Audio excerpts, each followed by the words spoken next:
साथियों, जैसा कि आप जानते हैं कि हमारे द्वारा अक्सर लोन डिफॉल्टर्स के हक में वीडियो बनाए जाते हैं, जहां हमारे द्वारा जो लोन के डिफॉल्टर्स हैं उनको ये कहना होता है कि कोई भी व्यक्ति यदि आपके साथ इलीगल एक्ट करता है तो वहां आप विरोध करें। यदि आप लोन नहीं भर पा रहे हैं किसी कारण से तो यह एक सिविल डिफॉल्ट है, यह कोई क्राइम नहीं है।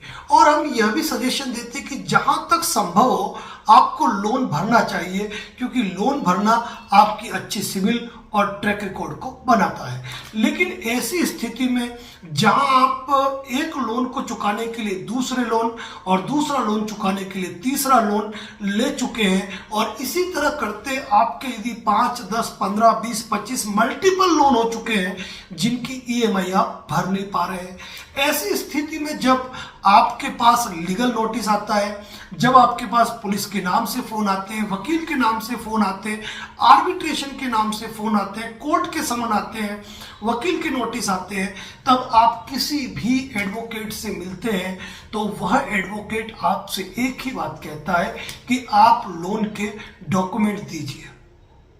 और यह बात जितने भी लोग सुन रहे हैं ना, मुझे वह सभी जानते हैं कि उनके पास लोन का कोई भी डॉक्यूमेंट नहीं होता है। एक व्यक्ति ने तो मुझे पूछा कि सर लोन के क्या डॉक्यूमेंट होते हैं। तो साथियों, ये ध्यान रखिए, यदि आपका लोन रेगुलर चल रहा है, यदि आप डिफॉल्ट हो चुके हैं, दोनों ही स्थिति के अंदर वह डॉक्यूमेंट आपका हक है और आपको लेने चाहिए। कई एनबीएफसी कंपनियां तो लोन के डॉक्यूमेंट मांगते हो ना तो आपको ऐसे देखती है जैसे कि आपने उनकी किडनी मांग ली है। यानी कि बड़ा जोर आता है उनको आपको लोन के डॉक्यूमेंट देने में। और जब भी हम किसी पार्टी से कहते हैं कि वो अपना इश्यूज कहता है कि सर हमारे सामने ये इश्यू आ रहा है वो वगैरह, तो हम कहते हैं लोन का सैंक्शन लेटर भेजो, कि सर सैंक्शन लेटर तो उन्होंने हमको दिया ही नहीं। तो साथियों, आज इस वीडियो के माध्यम से एक महत्वपूर्ण बात कह रहा हूं और वो महत्वपूर्ण बात आपके हक की है। आप लोन के डिफॉल्ट हो या नहीं हो, लेकिन आपके पास लोन की पूरी फाइल होनी चाहिए। इसके पीछे कारण क्या है? कई बार हमें लोग फोन करते हैं कि सर मेरे पिताजी के नाम पे लोन था या भाई के नाम पे लोन था, उनकी डेथ हो गई, क्या वो लोन हमको भरना पड़ेगा?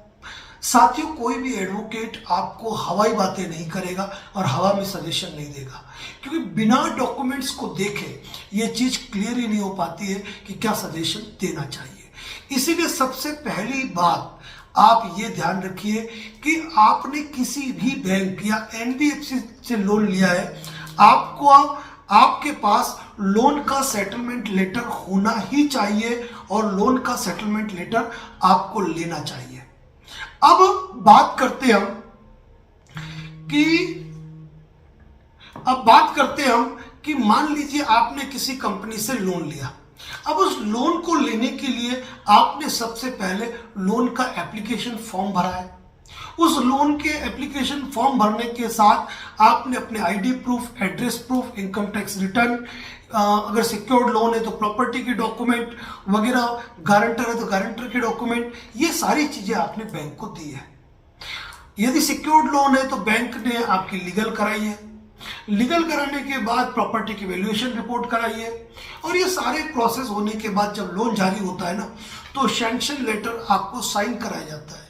आप आंख मूंद के जितने कागजों पे साइन करवा रहे हैं, आप क्या हम भी हो गए, धमाधम साइन करते जाते हैं, क्योंकि उनका एक स्पेसिफिक फॉर्मेट है जिस पर हमें साइन करना होता है। अब साइन कर दिए, लोन सैंक्शन हो गया, सैंक्शन लेटर ले लिया, नहीं लिया, और लोन की किस्तें चालू हो गई।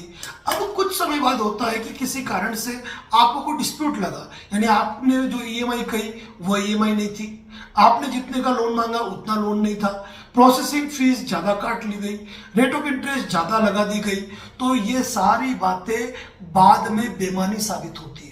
इसीलिए आपने जब भी किसी भी बैंक या एनबीएफसी से लोन लिया है ना, तो आपकी पहली जिम्मेदारी है कि आप उस बैंक से आपके लोन की पूरी फाइल लें, ऋण आवेदन पत्र भी ले, गारंटर का जो मामला है वो भी ले, आपका एक एग्रीमेंट साइन होता है, उस एग्रीमेंट की कॉपी ले, जो जो डॉक्यूमेंट्स आपने दिए हैं उनकी कॉपी ले, लोन सैंक्शन लेटर ले, और कुछ समय बाद लोन भरते हो तो उसका स्टेटमेंट भी आपको टाइम टू टाइम लेना चाहिए।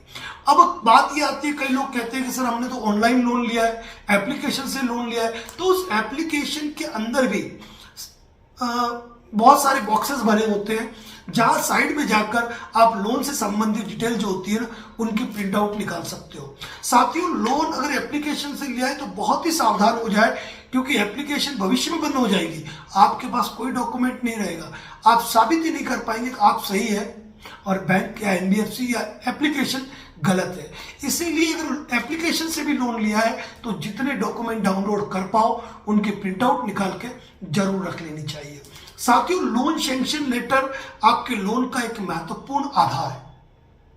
अब यहाँ पर कई लोग हमको शिकायत करते हैं कि सर इस फलाना एनबीएफसी बैंक से मैंने लोन लिया, मैं डिफॉल्ट हो गया, अब वो न तो मुझे स्टेटमेंट दे रहे हैं और न मुझे लोन स्टेटमेंट दे रहे हैं, लोन सैंक्शन लेटर दे रहे हैं और कोई भी कागज नहीं दे रहे। साथियों, अगर आप 2-4 बार बैंक जाके आ चुके हो और आपको डॉक्यूमेंट नहीं दिए जा रहे ना, तो आप उनको लिखित एप्लीकेशन दो और उनसे रिसीव कराओ। उसके बाद भी अगर आपकी एप्लीकेशन रिसीव नहीं कर रहे हैं तो वह एप्लीकेशन आप पोस्ट से भेजे, डाक से भेजे, डाक रसीद और उसकी कॉपी संभाल के रखें, उसकी डिलीवरी रिपोर्ट निकाल ले। उसके बाद भी नहीं देते हैं ना, तो खुली बात कहता हूं कि आप वकील के थ्रू लीगल नोटिस दीजिए और पीएलए और कंज्यूमर कोर्ट के अंतर्गत कार्रवाई करके न केवल आप डॉक्यूमेंट ले सकते हैं, अभी तो आपके मेंटल हरेसमेंट का पैसा भी बैंक से वसूल कर सकते हैं। साथियों, लोन के बारे में हमारे कई वीडियो पोस्ट है, यदि आपके कोई भी सवाल हो ना तो आप केवल इस चैनल को सर्च कर लीजिए, आपको ढेरों वीडियो मिल जाएंगे।